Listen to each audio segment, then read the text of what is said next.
Hey everyone, and welcome back to my YouTube channel. I'm Catherine Cooksey, and today I have a really interesting topic to discuss with you, and it has to do a lot with the controversy with the Confederacy sculptures that have been removed or even destroyed by the public taking actions into their own hands, or even still statues that are being discussed what should happen to these. And so as I followed the story, I came up with my own opinion, and I will save that for the end of this video. But something else that I was thinking about as this story unfolded was an art historian perspective. This can't have been the first time throughout history that public opinion and public culture has shifted from politics or religion or a number of other reasons and demanded public art to be removed or destroyed or have been defaced. And so I wanted to go through art history and find examples of similar situations, if it deals with more censorship, and what now, as we look back in history, how do we feel about these same situations, and how has that then affected art history or even history itself or public opinion? There's a lot that comes with this topic, and so I did a bunch of research, and I will get right into it. And let me know what you think at the end of this video. Comment, share, like, subscribe, all that fun stuff. So hopefully you enjoy. Damnathiae Amoriae, also known as obliviation as a punishment, was originally created by the peoples of Ephesus after Herostratus set fire to the temple of Artemis, one of the 7 wonders of antiquity. The Romans, who viewed it as a punishment worse than death itself, adopted this practice. Felons would literally be erased from history for crimes that they had committed. In ancient Rome, the practice was used to condemn Roman elites and emperors after their death. If the Senate or later emperor did not like the acts of the individual, they could seize his property and then erase his name and rework his statues to erase all records of them even existing. A more modern example includes the removal of portraits, books, editing out people from pictures, and any other traces of Joseph Stalin's opponents during the Great Purge. Even when the Soviet Union's football team lost to Yugoslavia at the 1972 Olympics, Stalin ordered that the footage of the event be destroyed. So let's go into a few specific examples of this happening throughout history. Hatshepsut was the 5th pharaoh of the 18th dynasty of Egypt and was the 2nd historically confirmed female pharaoh. She was one of the most prolific builders in ancient Egypt, commissioning hundreds of construction projects throughout Upper and Lower Egypt. Arguably, her buildings were grander and more numerous than those of any of her Middle Kingdom predecessors. Officially, she ruled jointly with her stepson, Thutmose III, who ascended to the throne as a child of 2 years old. After her death, and towards the end of the reign of Thutmose III and into the reign of his son, attempts were made to remove Hatshepsut from history. They were torn down, smashed, disfigured. Even her name was considered powerful, so those were etched out of all records throughout Egypt. Now, the motives are still unclear. They're not sure if it was from Thutmose III acting out in resentment of his stepmother's accomplishments, or if it was his son who wanted to claim her accomplishments as his own. Nevertheless, her name being removed from so many records, as well as her image and her face, led archaeologists to not know she existed for a very long time.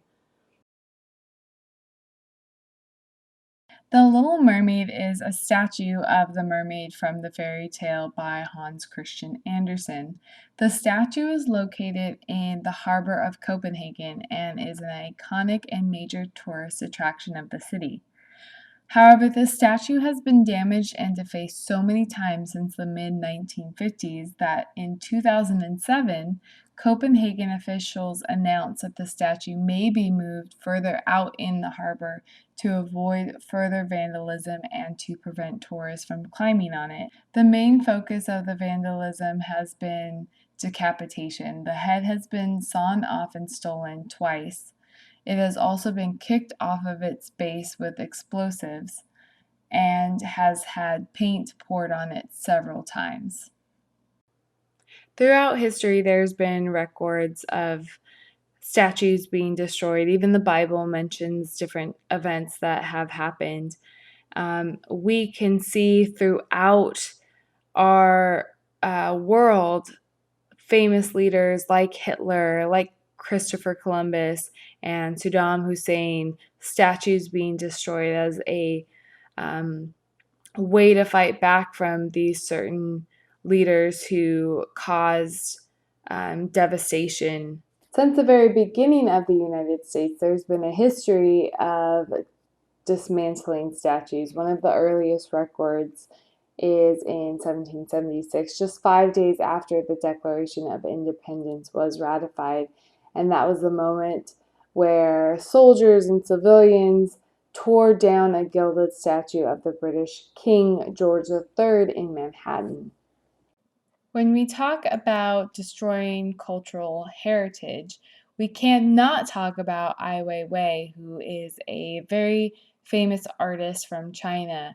One of his pieces was destroying a Han Dynasty urn by picking it up and simply dropping it to the floor. This piece happened in 1995. More recently, in 2014, Ai Weiwei's sunflower seeds was supposed to exhibit at the 15th anniversary of the Chinese Contemporary Art Award. He was a founding three-time jurist, but due to the pressure from the Chinese government, which Ai Weiwei has never been shy about criticizing, his work was cut from the award show, and the museum workers erased Ai Weiwei's name from the list of past award winners and jury members. His artwork is centered around the concept of cultural heritage and how a nation needs to deal with their past, present, and future. A direct quote from Ai Weiwei is, "If a nation can't face its past, it has no future." And we can't talk about the destruction of cultural heritage without talking about ISIS, who has targeted various places of worship and ancient historical artifacts. They believe that they are performing cultural cleansing and getting rid of symbols of ideology. And that's it for this video. Thank you so much for watching. As promised, my own opinion about this situation would be to remove the Confederacy monuments and sculptures and put them maybe into a museum that talks about the history of this war and slavery, and put those sculptures into the context of where it's a learning opportunity and not honoring these men who were on the wrong side. We don't have enough museums or monuments talking about slavery, and it's something that Americans don't really want to talk about or deal with because it's hard, but it is a part of our history, and we should face it and learn from it so that it never happens again. But we also can't forget about it, because we don't want history to ever repeat itself, and the victims of slavery should be remembered and honored, and not the war leaders from the wrong side. So that's my opinion. Put it in context and use it as a learning opportunity for Americans, or for the world. Thank you again for watching. Please remember to like and comment and subscribe. I'm always interested in what you guys think. I only do about 2 videos a month.